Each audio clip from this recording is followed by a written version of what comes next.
What is your name, and what do you do? My name is Alex Maude, and I am an actor, voice actor, writer, and dungeon master. What is your favourite D&D moment? Oh, good lord. There are so very many. I've been DMing for a long time, but it's really hard to pick. I should have prepared my answer. This is a good story. So this is just an example of how, prepared a DM needs to be to improvise. So again, in this campaign that we've heard about before, the party are infiltrating the camp of the Cult of the Dragon, and we're playing with my friend Rob. Now, Rob has never played D&D before, so he, is more prone to trying more random things. So, long story short, he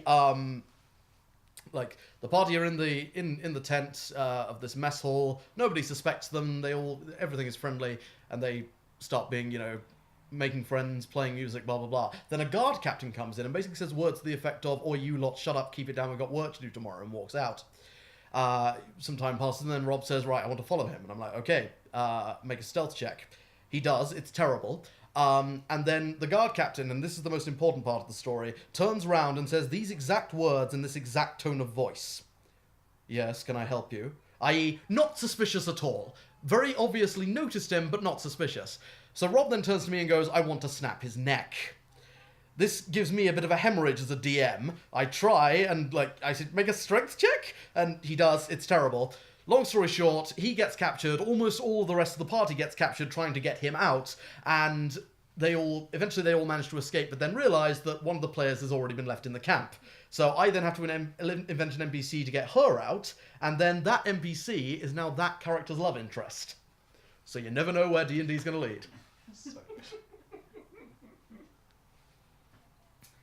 What are you most excited about for MaudeWorld?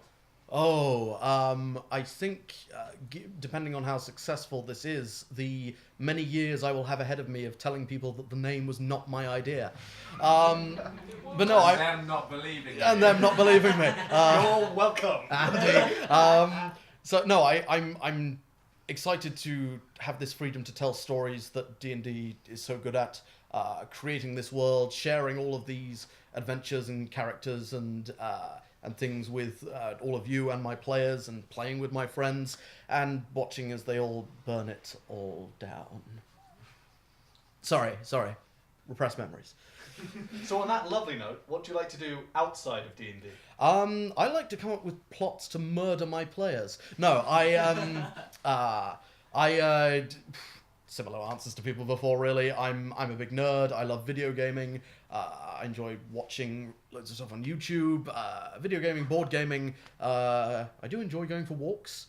I may not look like it, but I do get some exercise sometimes. I do enjoy going for walks, and yeah, just thinking and immersing myself in other universes, if I were to give a slightly pretentious answer. That's the thing I love about fantasy and all these other things. It's exploring and immersing myself in other universes.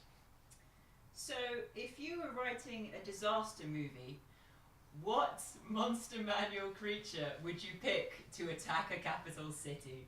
Ooh, what monster would I pick to attack a capital city? That's interesting. I mean, you've got, if it were London, an aboleth might be quite good, because it could go up the Thames and start mind-controlling people. Dragons are always fun. A Tarrasque, if you wanted to be really cruel. Or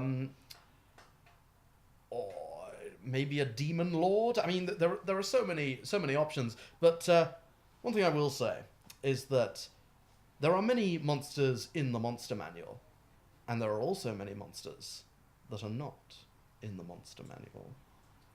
What would win in a fight? 10 owl-sized bears or Andy Murray? Imagine it. Yeah, no, trust me, I'm imagining it. 10 owl-sized bears or Andy Murray. I will point out at this point, I am trained with a gun, so am I armed? But the bears are furious. So if it were the actual Andy Murray, I would say put my money on Andy Murray because tennis players can get pretty damn angry. But if it was our Andy Murray, I would have to put my money on the owl-sized bears. Thanks for the vote of confidence, bud. Get 10 owl-sized bears, mate, and we'll see how it goes. Or win Wimbledon. Cut.